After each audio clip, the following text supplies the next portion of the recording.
क्या आप जानते हैं, दुनिया की सबसे महाशक्ति मानी जाने वाली सेना यूनाइटेड स्टेट्स एक छोटे से देश वियतनाम के सामने घुटने टेकने पर मजबूर हो गई थी।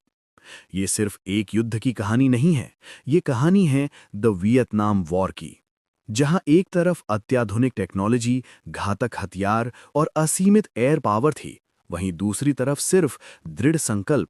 अमेरिका ने यहां करीब 20 साल तक अपनी पूरी ताकत झोंक दी, लेकिन अंत में उसे पीछे हटना पड़ा। कागजों पर अमेरिका अजेय था, पर जमीनी हकीकत कुछ और ही थी। नॉर्थ वियतनाम और वियतकॉन्ग ने युद्ध को वहां खींचा जहां अमेरिका की ताकत बेअसर थी।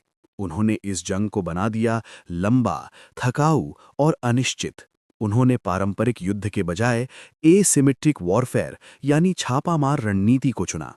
घने अंधेरे जंगल, स्थानीय लोगों का अटूट समर्थन और जानलेवा गुरिल्ला तकनीक, इन सब ने अमेरिका की एडवांस्ड मिलिट्री के हाथ पैर बांध दिए।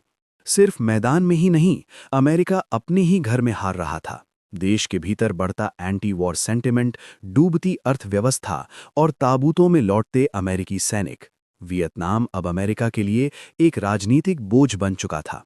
1973 अमेरिका ने पीछे हटने का फैसला किया।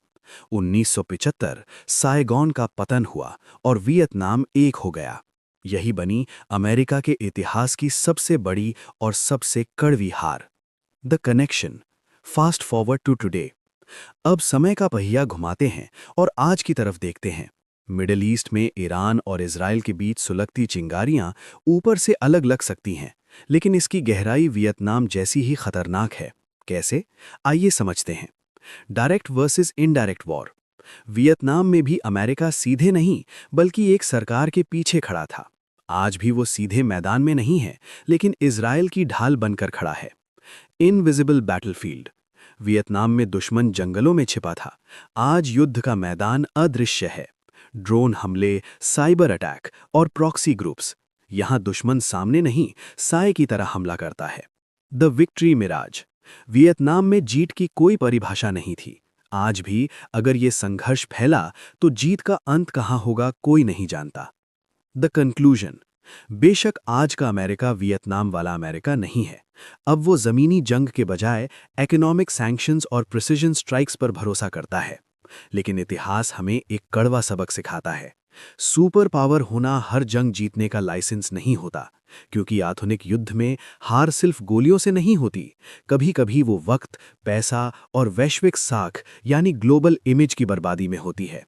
सवाल वही है, क्या अमेरिका इस बार इतिहास से कुछ सीखेगा या इतिहास खुद को दोहराने वाला है? आउटरो। ऐसी ही गहरी और रिसर्च बेस्ड कहानियों के लिए हमारे चैनल को सब्सक्राइब जरूर करें।